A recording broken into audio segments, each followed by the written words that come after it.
Welcome back to another edition of Flobo. Saw it on Netflix. This is the show where I go through the Netflix archive to chat about original series and programming and all that jazz. Flobo Boys here, your host, and people always ask, where do you get off? How dare you have your opinions of movies? Just a little background for me. One, I love it. Two, I've been a Netflix customer for about 10 years now, if you could believe it or not.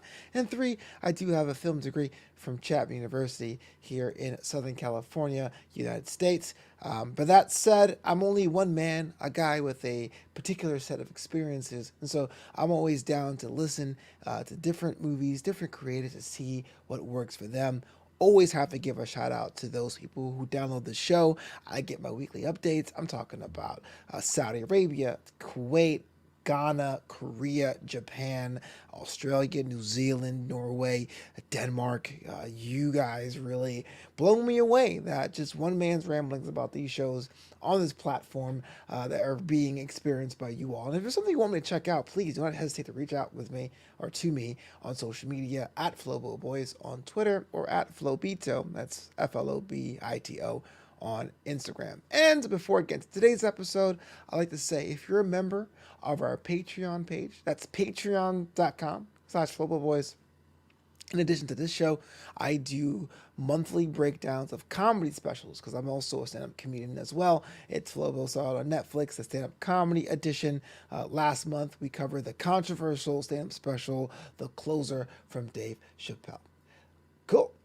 Now that's out the way. Let's talk about Space Sweepers. Here's one of those movies that came up on my recommended video autoplay thing when you log into the platform. I guess they realize I cover a lot of foreign films, a lot of action films, because I am always generally curious to see the Hollywood formula work in different cultures. And so I added it to my list, and it was there for a long while. And I realized my list was getting super long with different shows. And shows take a lot more time, a lot more commitment. So I really wanted to get this one, just clear it off my list. And the reason why I'm saying this is that maybe I'm approaching Space Sweepers with a little bit of bias. But before I get to that, the ratings.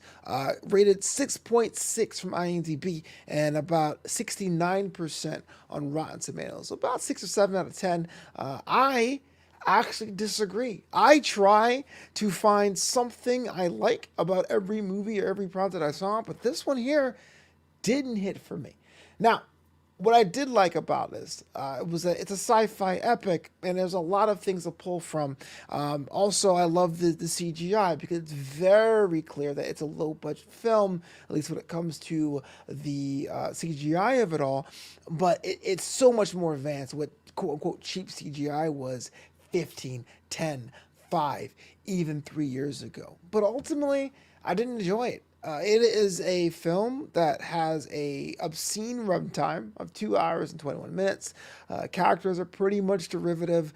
A lot of tropes we've seen in other films. We're talking about the dystopian future, the greenery being robbed away by man's obsession with getting rid of the environment, the ragtag crew that pilots the ship, the MacGuffin that ends up being an innocent person, the interplay between technology and the bad guys, a genre blend of action, comedy, science fiction, a little bit of familial structures, and more.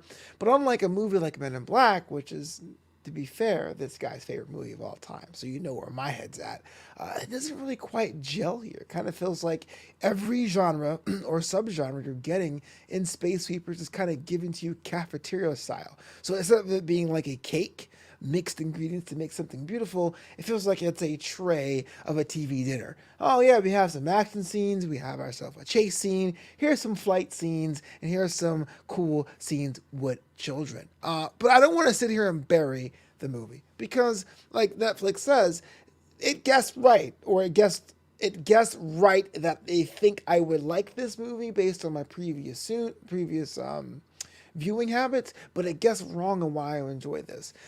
The characters themselves were great. For me, there was one character there named Tiger Park. I really liked him. It was kind of like this badass person with a sense of a heart of gold, willing to do whatever it takes to get the mission done. Not going to spoil what he did, but he had a little bit fun of appendages. I thought that was pretty rad.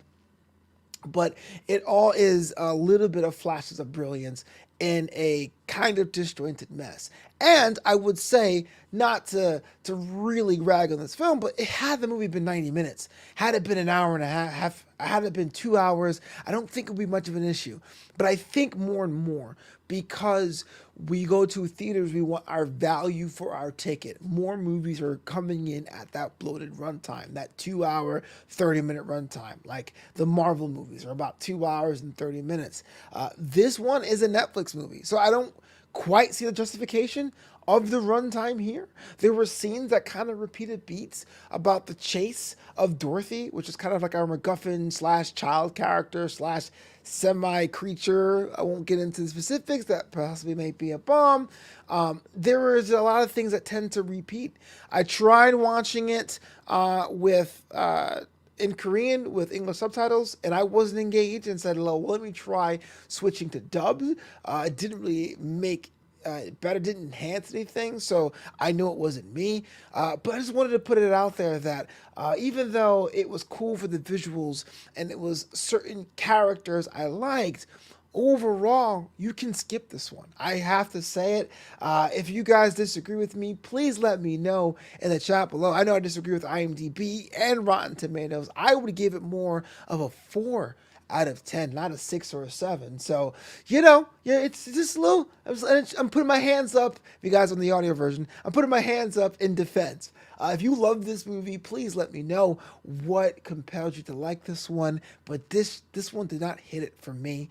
Hopefully, our next episode I can go back to my jovial, positive ways. Thank you so much for watching this edition of Flobo Saw on Netflix, your one-stop shop of going through the original catalog of Netflix TV shows and movies. Let me know what you want me to tackle next month, or this month, if you will. We roll on into the holiday season. There are some good holiday movies that I haven't had a chance to check out yet, and I get to share them all with you. But until next time, I'll see you at the movies.